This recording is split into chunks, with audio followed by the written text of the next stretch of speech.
Hello friends, कैसे हो आप सब। सीएमए इंटरमीडिएट ऑनलाइन एग्ज़ाम की तैयारी हो रही है और अभी आपका इंस्टीट्यूट ट्रायल कर रहे हैं। इंस्टीट्यूट से आ रहा है, जैसे मॉक टेस्ट पेपर बच्चे सॉल्व कर रहे हैं, तो थोड़ी परेशानी आ रही है। कोई बात नहीं, थोड़ी बहुत परेशानी आएगी और ये इसी वजह से है। अभी हमारे पास लगभग 1 महीने से ज़्यादा का समय है।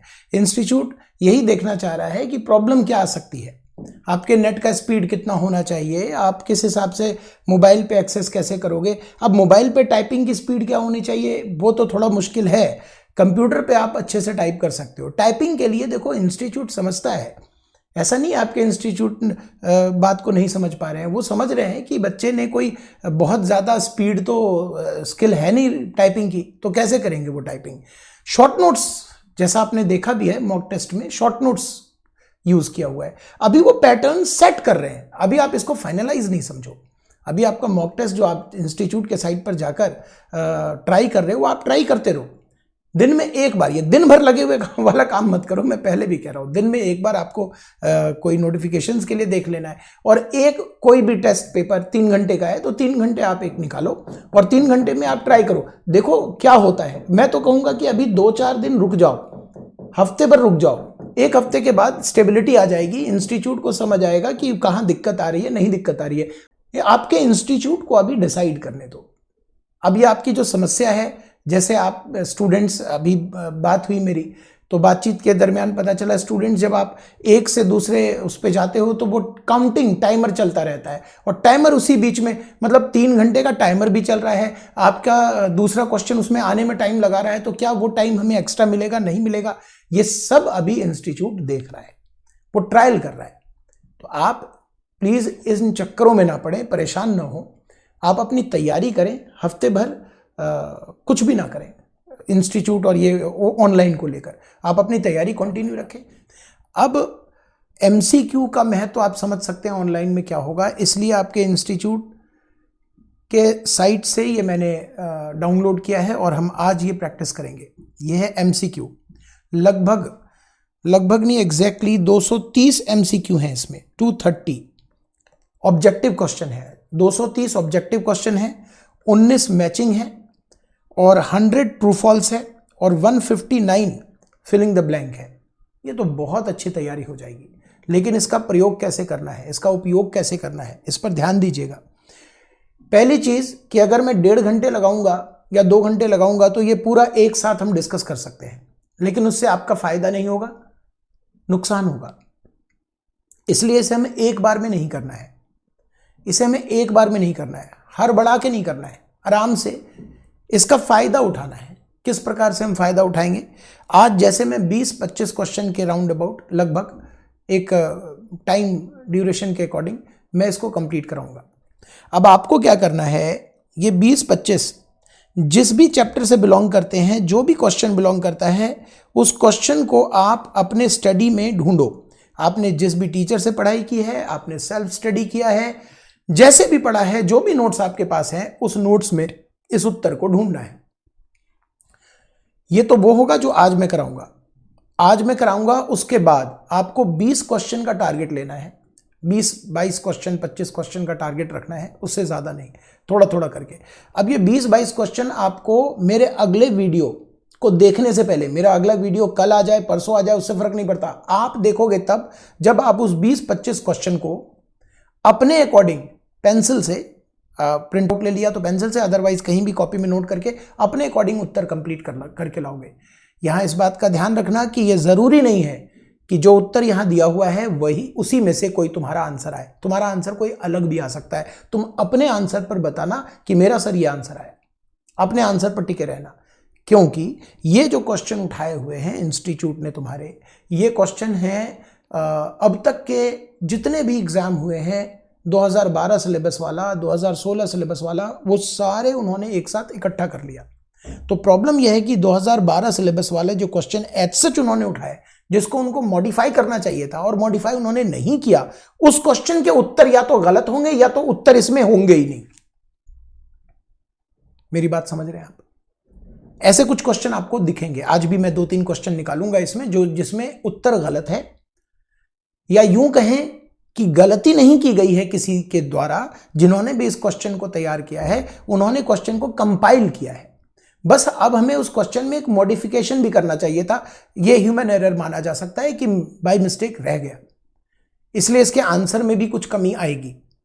मैं आपको प्रॉपरली गाइड करता रहूंगा, इसलिए आपको सारे क्वेश्चन एक साथ नहीं करने। 20 क्वेश्चन उठाना है टारगेट लेकर, वो क्वेश्चन जिस टॉपिक से बिलोंग करता है उस टॉपिक में जाकर उत्तर ढूंढना है। अगर आपको उत्तर पता है तो बढ़िया है, नहीं है तो ढूंढने की कोशिश करना है। इसी बहाने रिवीजन होगा। मैं जब पढ़ाऊंगा, मैं जब कराऊंगा तो इसमें क्या क्या करूंगा, पहले मैं रिवीजन कराऊंगा। मेरा तरीका क्या होगा, इस पूरे MCQ और filling the blank, true false सब कराऊंगा। पहले मैं कराऊंगा रिवीजन, जिससे भी बिलोंग करता है टॉपिक।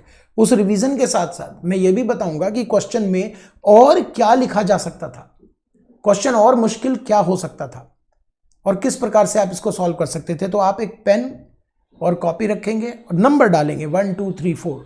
यहां तो आप नोटिंग नहीं करेंगे। इसका लिंक, ये डाउनलोडेबल लिंक मैं अपने यूट्यूब के साथ, इसमें वीडियो के साथ दे दूंगा, और इंस्टीट्यूट के साइट से भी आप इसे डाउनलोड कर सकते हो। ठीक है। CMA intermediate direct tax paper number 7 शुरू करें। डरना नहीं है, ऑनलाइन एग्जाम अच्छा होगा, आप घबराओ मत, बहुत अच्छा रहेगा, बहुत बढ़िया रहेगा। बस आप अपनी तैयारी करते रहो, इधर उधर के दिमाग मत खर्च करो। आओ, सबसे पहला क्वेश्चन है कि पर्सन की परिभाषा में कितने पॉइंट्स डाले हुए हैं। इसका क्या मतलब हुआ सर, पर्सन की परिभाषा में कितने पॉइंट्स, कितने आइडेंटिटीज हैं। अब इसका मतलब मैं समझाने के लिए आपको अपने बेसिक कंसेप्ट पर ले चलता हूं। बेसिक कंसेप्ट, आप अपने बुक के बेसिक कंसेप्ट को निकाल लो। जरूरी नहीं है कि आप मेरे बुक को ढूंढो, अपने बुक के बेसिक कंसेप्ट निकालो। बेसिक कंसेप्ट के डेफिनेशन में सेक्शन 231 पर्सन डिफाइन करता है। ये पर्सन की परिभाषा है। पर्सन की परिभाषा में इन्होंने क्या कर रखा है, 1 2 3 4 5 6 और 7, ये 7 पॉइंट्स बना रखे हैं उन्होंने। पहले में इंडिविजुअल है, दूसरे में HUF है, तीसरे में कंपनी, चौथे में फर्म इंक्लूड LLP, पांचवें में AOP BOI, छठे में लोकल अथॉरिटी, और 7वें नंबर में उन्होंने लिख रखा है अदर आर्टिफिशियल जूरिडिकल पर्सन। गौर से सुनिएगा मेरे शब्द को, अदर, यहां लिखा हुआ है अदर आर्टिफिशियल जूरिडिकल पर्सन। इसका मतलब हुआ कि इसके ऊपर भी local authority, company, partnership form, AOP BOI, ये सब भी आर्टिफिशियल जूरिडिकल पर्सन माने जाते हैं। ये सब भी आर्टिफिशियल जूरिडिकल पर्सन है, इंडिविजुअल को छोड़कर सारे हैं। इंडिविजुअल को छोड़ दे तो सारे आर्टिफिशियल माने जाएंगे। लेकिन 7वें नंबर में उन्होंने लिखा है कैटेगरीज जो ऊपर नहीं कवर्ड है वो भी माने जाएंगे पर्सन की परिभाषा में। क्वेश्चन क्या पूछ रहा है सर, क्वेश्चन पूछ रहा है कि पर्सन में कितने आइडेंटिफाइड किए गए हैं। 7 आइडेंटिफाई किए गए, 5 पर्सन, 6 या 8। आंसर है 7 आइडेंटिफाई किए हुए। नंबर 2, बेटा ये नंबर 2 2012 के सिलेबस जब हुआ करता था, आपका अभी 2016 सिलेबस चल रहा है और अभी आने वाले समय में और सिलेबस चेंज करने की डिमांड है। 2012 का जो सिलेबस था उस सिलेबस के आधार पर ये ट्रस्ट आपके इंटरमीडिएट के कोर्स में था, अब फाइनल में है। इंटरमीडिएट में भी इसका इंट्रो है, इंट्रोडक्शन है, लेकिन मेनली इसे आप पढ़ते हो फाइनल में। अब ये ट्रस्ट का क्वेश्चन इन्होंने इसमें डाल दिया है तो आपको करना चाहिए, करने की जरूरत नहीं थी लेकिन अब करना चाहिए, डाल दिया है। तो ये कहां से डाला इन्होंने, जब 2012 का सिलेबस था। ठीक, वहीं से कॉपी हुआ है क्वेश्चन, वहीं से कॉपी हुआ है, इस वजह से इसका उत्तर गलत है। वैसे ये उत्तर सही है, जिस जमाने में था उस जमाने में इसका उत्तर था 25 लाख। कहानी किस प्रकार से है मैं जरा समझाऊं, ये फाइनल से मुझे निकालना पड़ेगा, ट्रस्ट फाइनल से निकालना पड़ेगा। मैं ऐसे समझा देता हूं, देखो ट्रस्ट की परिभाषा, चैरिटेबल रिलीजियस ट्रस्ट, सेक्शन यहां पर कहीं पर लिख लेना, जैसे तुम अभी कॉपी नोट कर रहे हो ना, तो नोटिंग में लिख लेना नंबर 2 क्वेश्चन के रिगार्डिंग। चैरिटेबल और रिलीजियस ट्रस्ट, इसकी इनकम एग्जम्प्ट होती है सेक्शन 11 और सेक्शन 12 में। ठीक है, चैरिटेबल ट्रस्ट, रिलीजियस तो नहीं बट चैरिटेबल ट्रस्ट डिफाइन है, वो डिफाइन है सेक्शन 215 में, 215 में। और इस परिभाषा में इन्होंने क्या क्या रखा हुआ है, इस परिभाषा में इन्होंने रखा हुआ है गरीबों के लिए, एजुकेशन के लिए, मेडिकल के लिए। पी से पुअर, ई से एजुकेशन और एम से मेडिकल। गरीब के लिए बनाया गया ट्रस्ट चैरिटेबल माना जाएगा, एजुकेशन को देने वाला ट्रस्ट चैरिटेबल माना जाएगा, मेडिकल रिलीफ देने वाला ट्रस्ट चैरिटेबल माना जाएगा, और P preservation of environment, preservation of monuments, preservation of historical interest, preservation of wild life, forest, watershed, जिसको एनवायरमेंट बोल सकते हो आप। ये प्रिजर्वेशन के लिए जो भी ट्रस्ट बनाया गया है, उनके बचाव के लिए जो भी ट्रस्ट बनाया गया है, वो चैरिटेबल माना जाएगा। पी पुअर, ई एजुकेशन, एम मेडिकल, और पी लास्ट में प्रिजर्वेशन ऑफ एनवायरमेंट या मॉन्यूमेंट्स या कोई भी हिस्टोरिकल इंटरेस्ट वाला, वो माना जाएगा क्या? चैरिटेबल ट्रस्ट माना जाएगा। परिभाषा लास्ट में इसमें लिखा हुआ है general public utility, advancement of general public utility. General public utility जैसे मैरिज हॉल बनाना, विडो की शादी करवाने के लिए कोई ट्रस्ट बना है, स्पोर्ट्स प्रमोशन के लिए कोई ट्रस्ट बना है, फिलॉसफी के लिए कोई ट्रस्ट बना है, अहिंसा का पाठ पढ़ाने के लिए कोई ट्रस्ट बना है, फाइन आर्ट म्यूजिक सिखाने के लिए कोई ट्रस्ट बना है, ये सब माना जाता है जनरल पब्लिक यूटिलिटी। इसकी लंबी लिस्ट है, जनरल पब्लिक यूटिलिटी की लंबी लिस्ट है, लेकिन इसको चैरिटेबल तब माना जाएगा, क्वेश्चन भी ठीक से इन्होंने नहीं बनाया है, क्वेश्चन भी ठीक से नहीं बनाया, पुराना क्वेश्चन है वहां से कॉपी हुआ है। इसको चैरिटेबल तब माना जाएगा जब इसकी कमर्शियल रिसीट, कह सकते हैं फीस वगैरह ये ना ले, और अगर ले तो एक जमाने में नियम था 25 लाख से ज्यादा ना ले, उस जमाने का ये क्वेश्चन है। ये सबके लिए नहीं कह रहे, पुअर, एजुकेशन, मेडिकल, इनके लिए नहीं कह रहे, प्रिजर्वेशन ऑफ मॉन्यूमेंट्स इनके लिए नहीं कह रहे। और इसमें एक बीच में छूट गया, एजुकेशन के साथ योगा, योगा भी ऊपर आता है। जनरल पब्लिक यूटिलिटी के लिए अगर कोई ट्रस्ट बना है तो उसे चैरिटेबल तब बोलेंगे जब वो कमर्शियल रिसीट नहीं लेता हो, और अगर लेता हो कमर्शियल रिसीट यानी फीस अगर वो चार्ज करता हो तो उसकी टोटल साल की जो रिसीट है उसके 20% से ज्यादा ना हो, 20% ऑफ टोटल रिसीट। ये आज का नियम है बेटा, ये आज के नए रूल के हिसाब से। ये नया भी काफी पुराना हो गया भाई, 10 साल हो गए इस बात को, तो नया भी काफी पुराना हो गया, लेकिन पहले 25 लाख की लिमिट हुआ करती थी। ये क्वेश्चन वहीं से कॉपी हुआ है, इसलिए आप इस क्वेश्चन के उत्तर को भूल जाओ। और अगर ये क्वेश्चन बहरहाल तो आएगा नहीं क्योंकि फाइनल में आना चाहिए, लेकिन अगर ये आया तो यहां 25 लाख के जगह आएगा 20% ऑफ टोटल रिसीट या ग्रॉस रिसीट, वही आपको टिक करना है। क्लियर हो गया, समझ आ गया। तीसरा नंबर जल्दी से कर लीजिए, बताइए हाउस प्रॉपर्टी में आप 24A का डिडक्शन कितना देते हो? 30%। चौथा नंबर फिर से कॉम्प्लिकेटेड होने वाला है, मेरी बात को सुनने की कोशिश कीजिए। ये बात 2012 की है जब प्रणब मुखर्जी फाइनेंस मिनिस्टर थे और उन्होंने एक अमेंडमेंट इंट्रोड्यूस किया था सेक्शन 9 में। सेक्शन 9 के एक्सप्लेनेशन में उन्होंने रॉयल्टी की परिभाषा दे रखी है, और समस्या ये थी कि इंडिया में, इंडिया की कंपनी जब विदेशी कंपनी से कंप्यूटर सॉफ्टवेयर खरीदती थी तो उस विदेशी कंपनी की तो इनकम हुई, लेकिन उस पर टीडीएस नहीं काटते थे हम लोग। ये कहानी बैक से लेकर चल रहा हूं, दोबारा सुन लेते हैं सर। जब इंडियन कंपनी बाहर से, किसी बाहर की कंपनी से सॉफ्टवेयर खरीदती थी, डेवलप कराती थी, तब तो टीडीएस काटती थी क्योंकि development is a service. But अगर वो रेडीमेड खरीदती थी सॉफ्टवेयर तो उस पर टीडीएस नहीं काटती थी, कहती थी गुड्स है, तो उस पर टीडीएस का कंसेप्ट नहीं था। उनको टीडीएस कटवाने के जिद के लिए प्रणब मुखर्जी ने इसे रॉयल्टी की परिभाषा में डाल दिया और कहा आज के बाद आप सॉफ्टवेयर चाहे रेडीमेड खरीदो चाहे डेवलप कराओ, हमको उससे मतलब नहीं है, जो भी पेमेंट आप करोगे सॉफ्टवेयर के लिए उसे हम रॉयल्टी मानेंगे।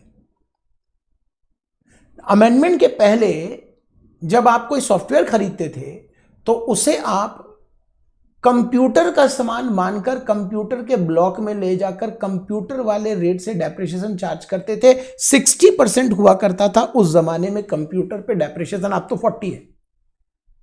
तो क्वेश्चन जब आएगा ना, अब जब क्वेश्चन आएगा तो ये 60 के जगह ना तुम देखना 40 लिख कर आएगा क्वेश्चन, अगर ये आया तो 40%, ताकि बच्चे को लगे कि ये कंप्यूटर सॉफ्टवेयर के साथ है। हमने भी पीजीबीपी में आप जब देखोगे तो वहां लिखा हुआ है कंप्यूटर इंक्लूड्स कंप्यूटर सॉफ्टवेयर, क्योंकि लॉ वहां चेंज नहीं हुआ। तो अब आपके पास दो ऑप्शन हो जाते हैं कि कंप्यूटर में कंप्यूटर सॉफ्टवेयर भी आता है, आप चाहो तो उस पर डेप्रिसिएशन ले लो और चाहो तो इसे रॉयल्टी मानकर पूरा 100% रेवेन्यू एक्सपेंडिचर क्लेम कर लो। देखो प्रणब मुखर्जी ने जो फाइनेंस मिनिस्टर थे, उन्होंने इसे इसलिए रॉयल्टी नहीं माना था कि लोग इस पर खर्चा क्लेम करें, वो इसलिए माना था कि इसे अगर रॉयल्टी मान लेंगे तो उस पर टीडीएस काटने की व्यवस्था हो जाएगी और जो विदेशियों को पेमेंट जाएगा उस पर टीडीएस कट के हमारी सरकार को मिल जाएगा। ठीक, ये वोडाफोन के जमाने का केस था।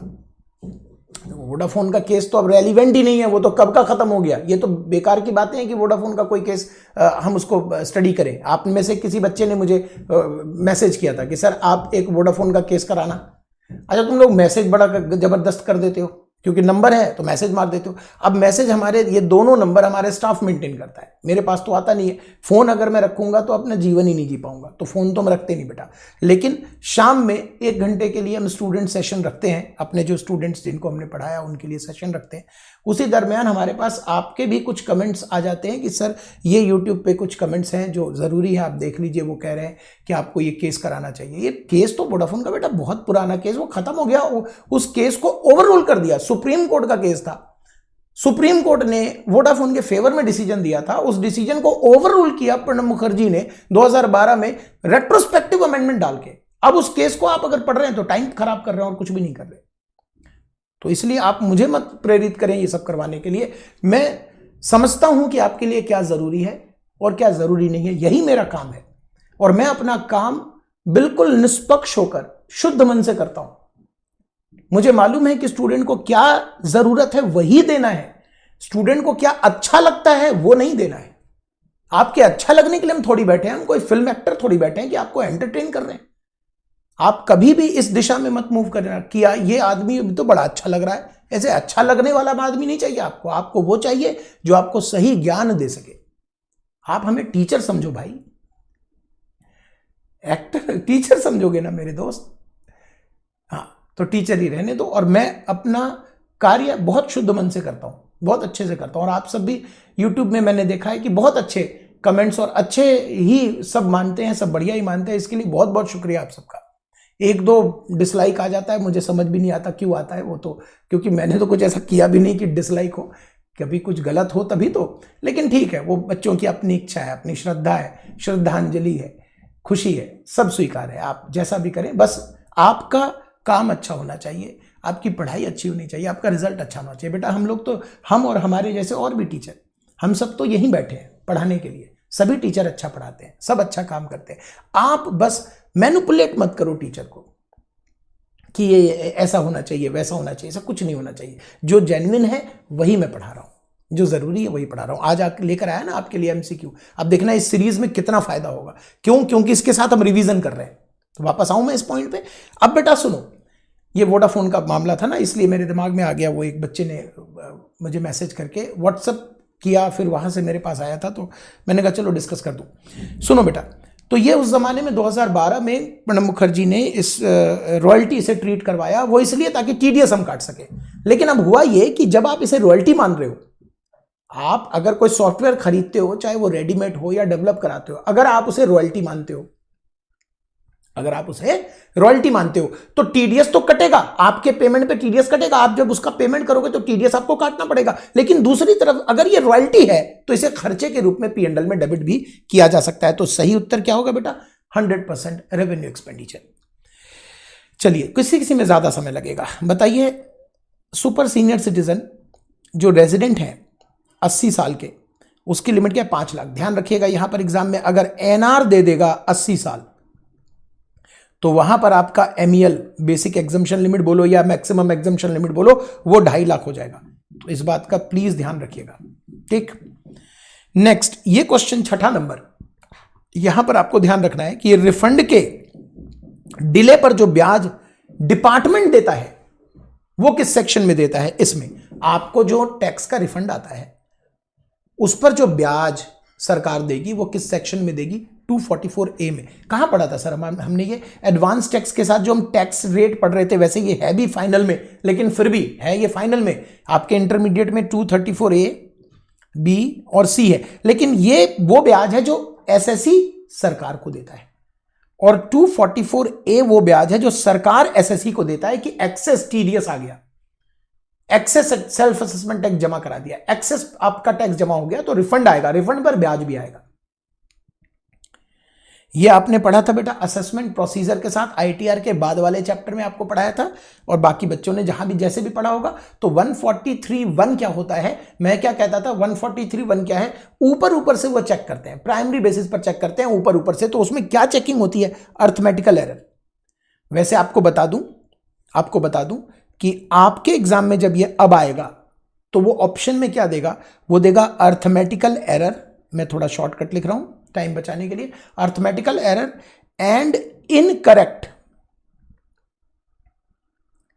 Incorrect claim.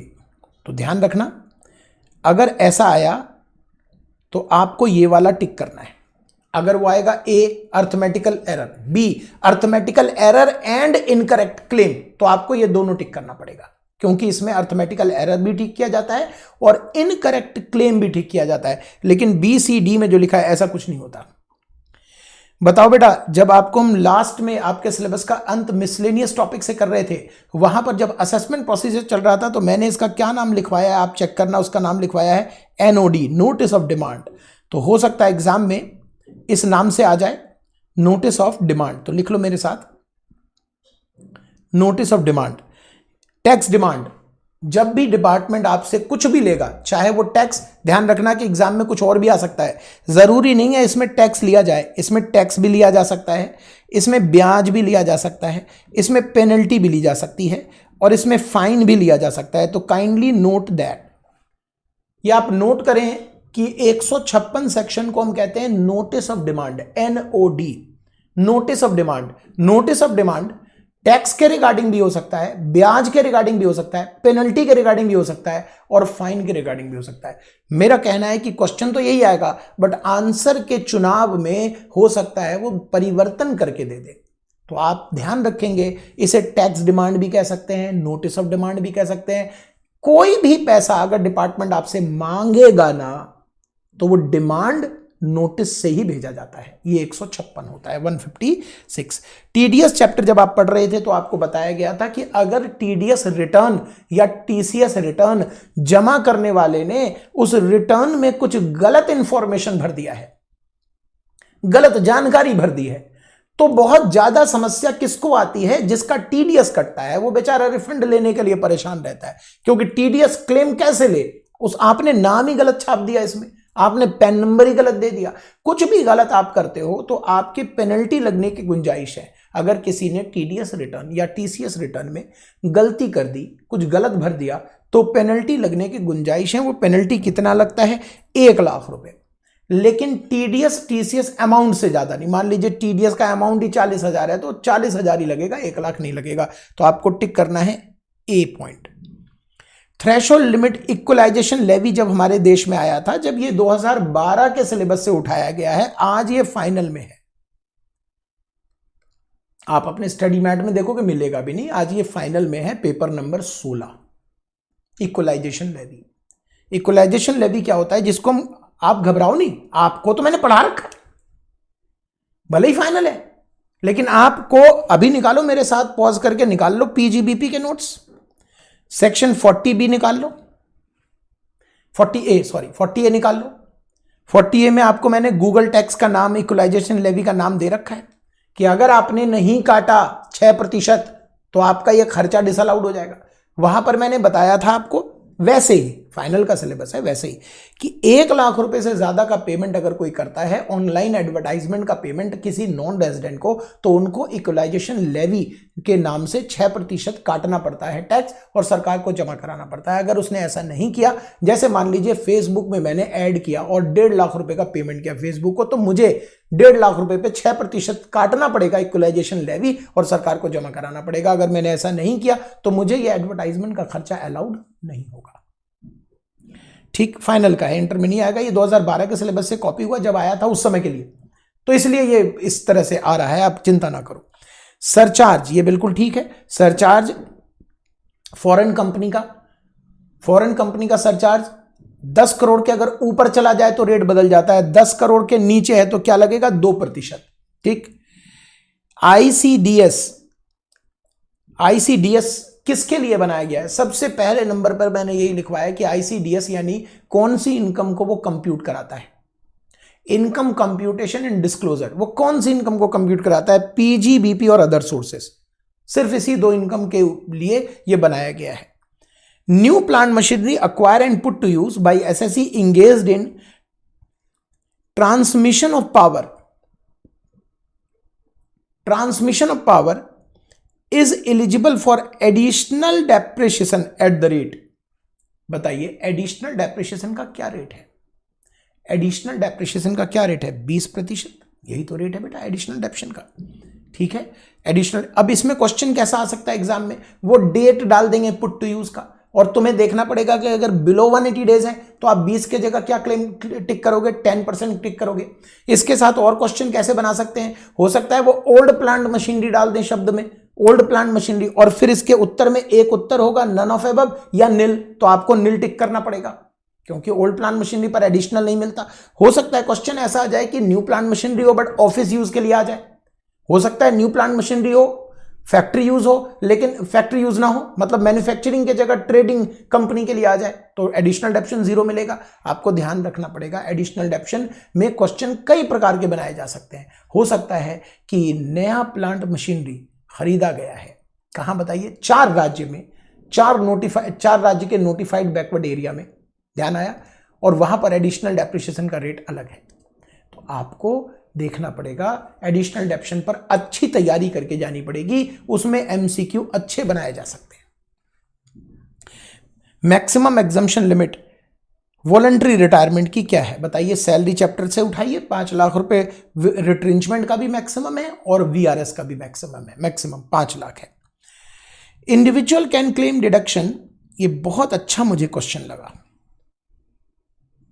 बहुत बढ़िया क्वेश्चन है। यहां पर गलती के चांस सुनिएगा। Individual can claim deduction from his gross total income in respect of expenditure for medical treatment of dependent being person with disability. बताइए क्या ये सेक्शन 80 का है? डिडक्शंस तो बहुत अच्छे से पढ़ के जाना है एमसीक्यू वालों। डिडक्शंस चैप्टर एमसीक्यू भरमार, आप चेक कर लेना क्योंकि उसमें स्कोप बहुत है। अब यहां पर वो चेंज करके कह देता डिपेंडेंट फादर, डबल डी मिल जाता, डिपेंडेंट ब्रदर, डबल डी मिल जाता, डिपेंडेंट दादाजी नहीं मिलता, नाना जी नहीं मिलता, संभल के। तो डिडक्शन चैप्टर को बहुत अच्छे से करिए एमसीक्यू के लिए। चलिए, तो बताइए, फिलहाल इन्होंने कुछ तो नाम दिया नहीं, तो डिपेंडेंट है और पर्सन विद डिसेबल है, तो डबल डी मिल जाएगा। अब डबल डी में क्या है कि अगर 40% और मोर डिसेबल है तो 75,000 का डिडक्शन, 80U वाला ही तो कॉपी पेस्ट है बेटा, और 80% और मोर है तो 1,25,000 का डिडक्शन। अब यहां क्वेश्चन में आप फंस जाओगे क्योंकि यहां पर जिसको हम कहते हैं सीवियर डिसेबिलिटी, क्योंकि यहां पर सीवियर डिसेबिलिटी का जिक्र नहीं है, लिखा हुआ है पर्सन विद डिसेबिलिटी, सीवियर नहीं है, तो आप क्या मानोगे? 40% पर्सन विद डिसेबिलिटी, और आप गलती से ये टिक कर दोगे 75,000, जो कि आंसर गलत हो जाएगा। क्यों सर 1,25 कैसे हो सकता है जब लिखा ही नहीं है? तो यहां यह कह रहा है कि अप टू मैक्सिमम लिमिट कितनी होगी, अधिक से अधिक 80 में क्या लिमिट है? 40% डिसेबिलिटी के लिए 75,000 और 80% डिसेबिलिटी के लिए 1,25, तो आपको 1,25 टिक करना है। क्या यही सेम क्वेश्चन एग्जाम में आएगा? अरे नहीं भाई, एग्जाम में वो हो सकता है परसेंटेज डाल दे, हो सकता है परसेंटेज ना डाले, सीवियर शब्द का प्रयोग कर दे, तो इन दोनों पर ध्यान दीजिएगा।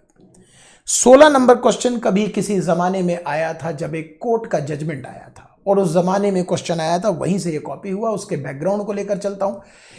झगड़ा यह था कि एक इंसान एक कंपनी से डिविडेंड प्राप्त कर रहा था और कंपनी एग्रीकल्चर एक्टिविटी कर रही थी। कंपनी की सिर्फ एग्रीकल्चर इनकम थी ओनली। झगड़े को समझिएगा। एक व्यक्ति उस कंपनी से डिविडेंड प्राप्त कर रहा था, क्योंकि कहानी जरूरी है, एक क्वेश्चन बना कैसे, सिर्फ उत्तर से बात नहीं बनेगी, जब कहानी सुनेंगे तो याद रहेगा, चीजों को समझ पाएंगे। तो एक कंपनी अपने शेयर होल्डर को डिविडेंड दे रही थी और कंपनी का काम था agriculture income only. Income tax officer ने पकड़ा इस आदमी को और कहा कि तेरा ये डिविडेंड जो है, डिविडेंड तो 1034 में एग्जम्प्ट है, आपके एग्जाम तक एग्जम्प्ट है, अगले साल से वो टैक्सेबल हो रहा है। तो आप कंफ्यूज मत हो जाना, आपका एग्जाम 2019 का बजट लेकर आएगा, तो 2019 के बजट के हिसाब से डिविडेंड तो एग्जम्प्ट है 10 लाख तक। खैर, उस जमाने की बात कर रहा हूं जब ये क्वेश्चन आया था, उस जमाने में डिविडेंड पूरा ही एग्जम्प्ट होता था, 10 लाख 10 लाख की कोई लिमिट नहीं होती थी, पूरा एग्जम्प्ट। तो डिविडेंड एग्जम्प्ट है, तो असेसिंग ऑफिसर ने कहा इस आदमी से कि बेटा इधर आ, ये जो डिविडेंड है ना तेरा, उसने कहा हाँ साहब एग्जम्प्ट है। हाँ वो तो एग्जम्प्ट है, लेकिन मेरे हिसाब से ये डिविडेंड नहीं है, ये एग्रीकल्चरल इनकम है, और तेरी एग्रीकल्चरल इनकम 10(1) में एग्जम्प्ट है। शेयर होल्डर ने कहा हुजूर आपका दिमाग खराब है, इतना मेहनत करके सिर्फ ये बताने आए हो कि ये इनकम मेरी एग्जम्प्ट तो है, लेकिन 1034 में नहीं है, 10(1) में एग्जम्प्ट है। अरे सर कहीं भी एग्जम्प्ट हो, एग्जम्प्ट है तो टैक्स नहीं देना, क्यों परेशान हो रहा है, बात खत्म करो। ठीक है तुम जीते, सेक्शन 10(1) में एग्जम्प्ट कर लो, हमें क्या दिक्कत है। ये वो कहता है कि चूंकि कंपनी सिर्फ एग्रीकल्चर कर रही है और ये एग्रीकल्चर तेरे पास गया, तो ये एग्रीकल्चर की इनकम है, ये डिविडेंड नहीं है, ये एग्रीकल्चर है, 10(1) में एग्जम्प्ट है। शेयर होल्डर ने कहा ठीक है, हमें क्या फर्क पड़ता है, एग्जम्पशन तो दोनों जगह है। तो असेसिंग ऑफिसर ने कहा बेटा अब तू मान लिया ना ये एग्रीकल्चर इनकम, हाँ तो एक काम कर, अब इंटीग्रेशन का कंसेप्ट लगा, एग्रीकल्चर विद नॉन एग्रीकल्चर, और तेरा स्लैब रेट इनहैंस हो जाएगा।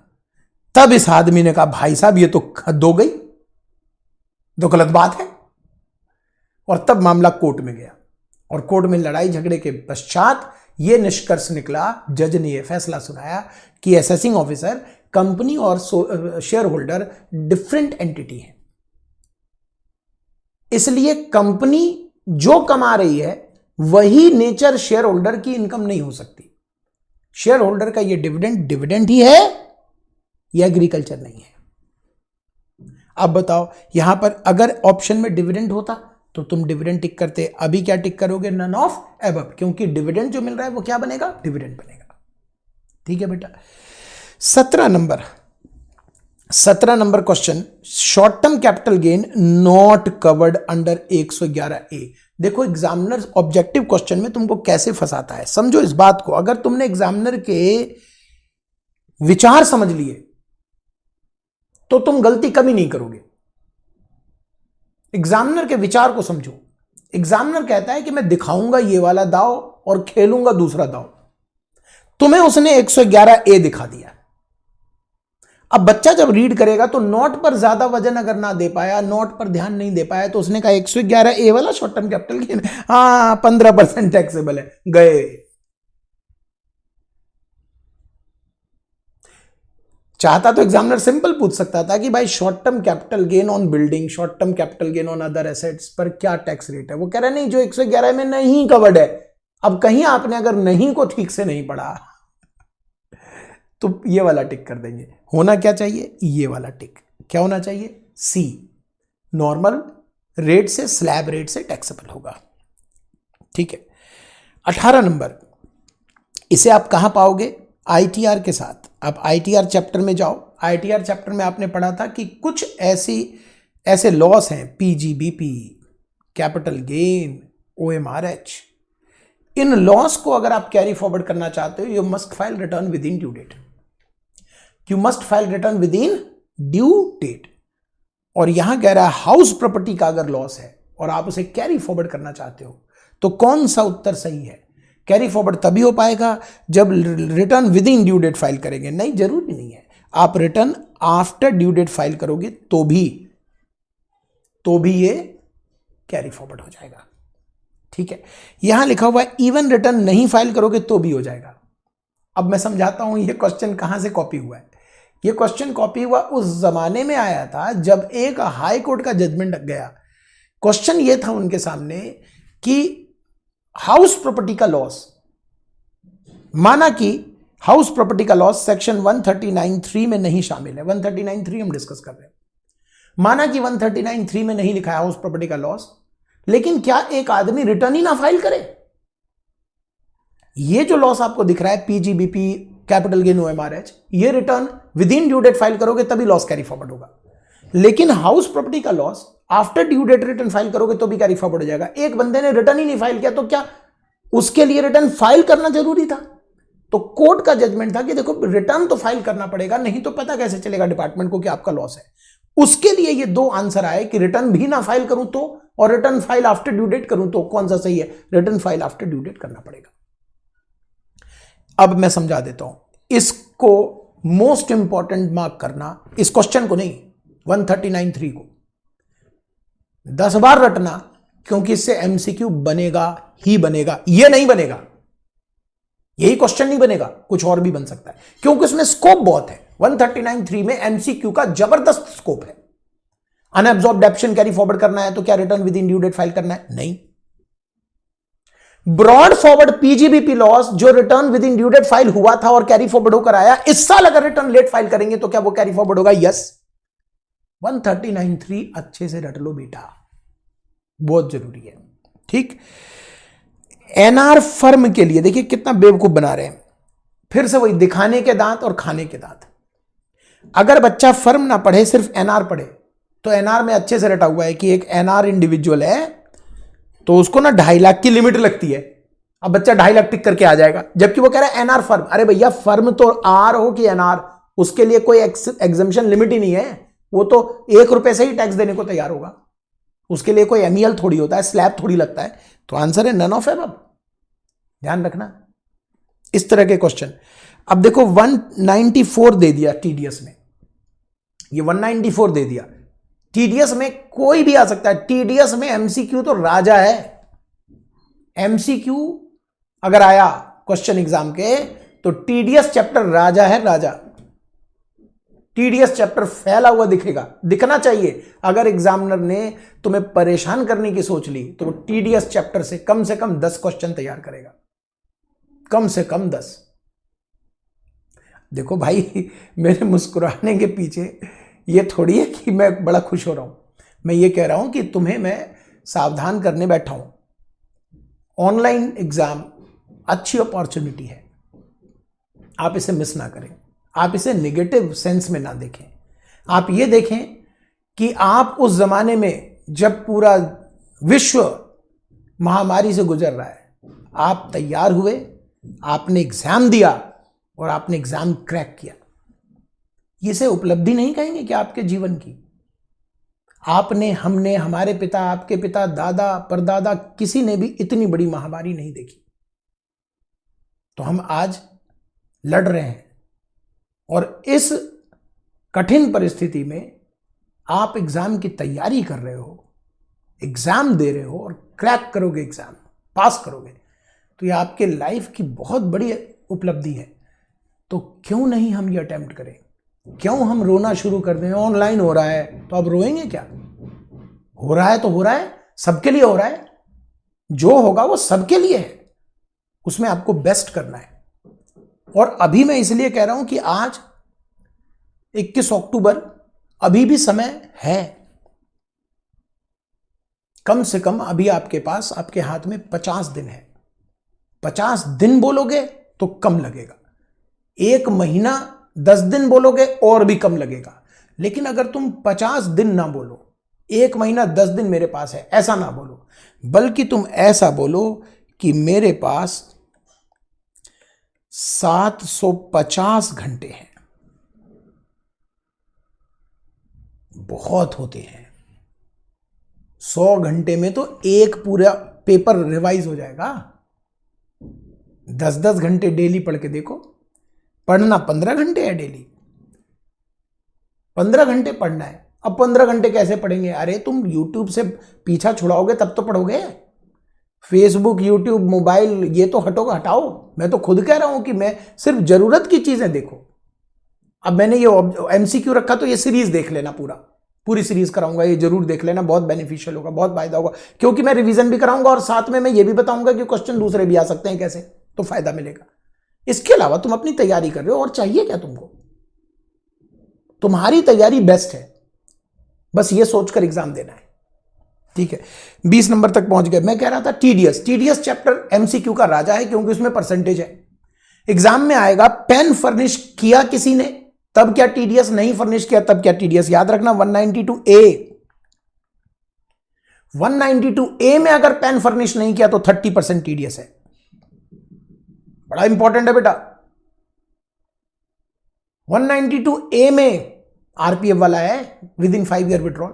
अगर इसमें किसी ने पेन फर्निश नहीं किया तो 30% टीडीएस है। बाकी सब जगह पेन अगर फर्निश नहीं करोगे तो 20% टीडीएस है, और पेन फर्निश कर दोगे तो जो एक्चुअल टीडीएस का रेट है वो लेना है, और अगर पेन नहीं फर्निश किया तो एक्चुअल टीडीएस रेट और 20% विच एवर इज हायर लेना है।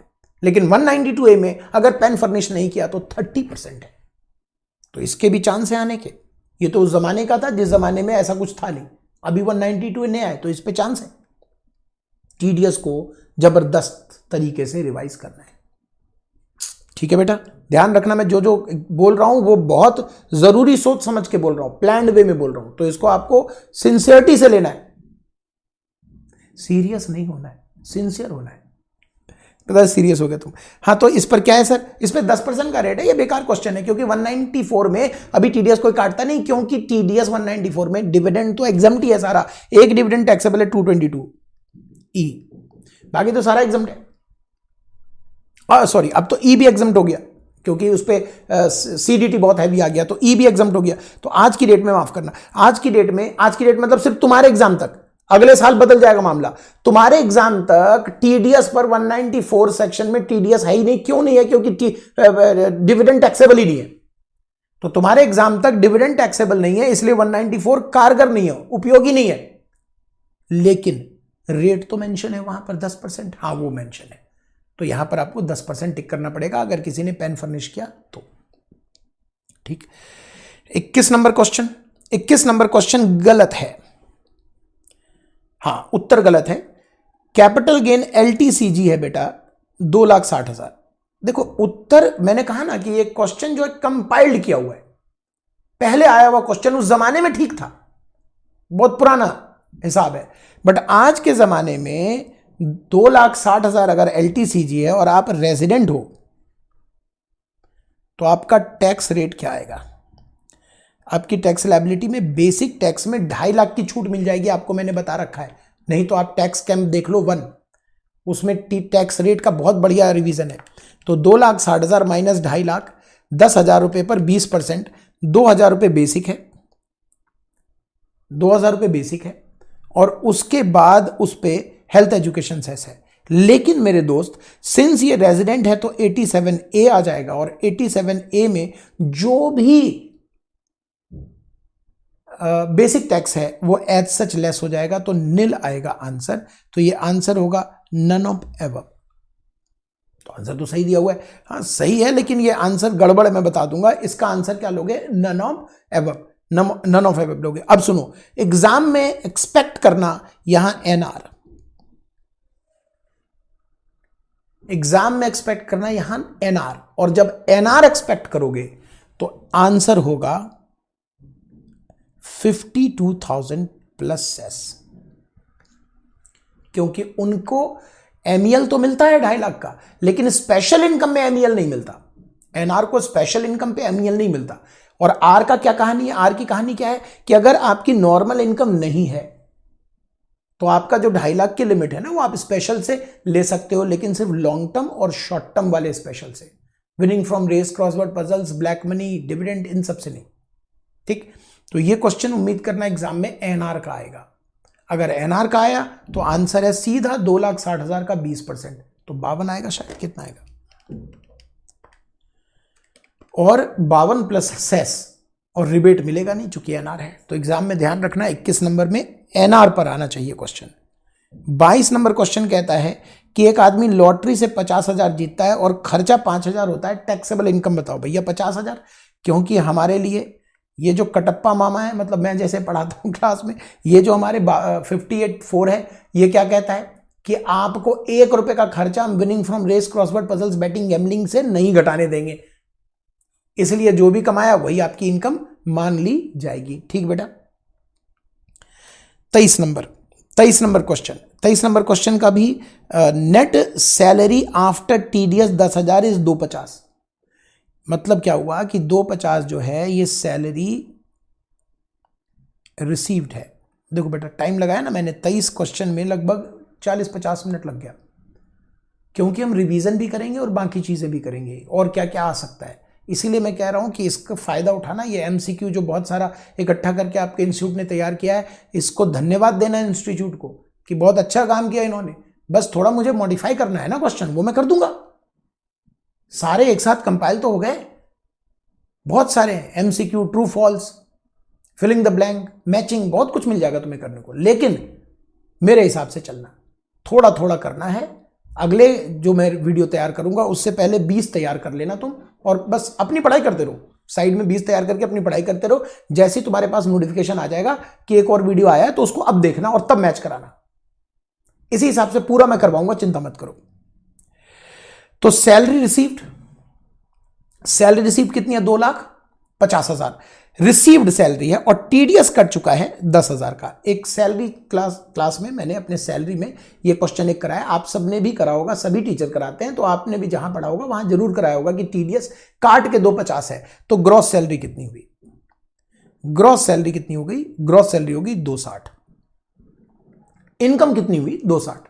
अब ये क्वेश्चन जब आया था उस जमाने में उत्तर 260 सही था, लेकिन आज ये 260 सही नहीं है, क्योंकि आपने शब्द क्या लिखा? Taxable salary, and taxable salary में स्टैंडर्ड डिडक्शन लेस होगा।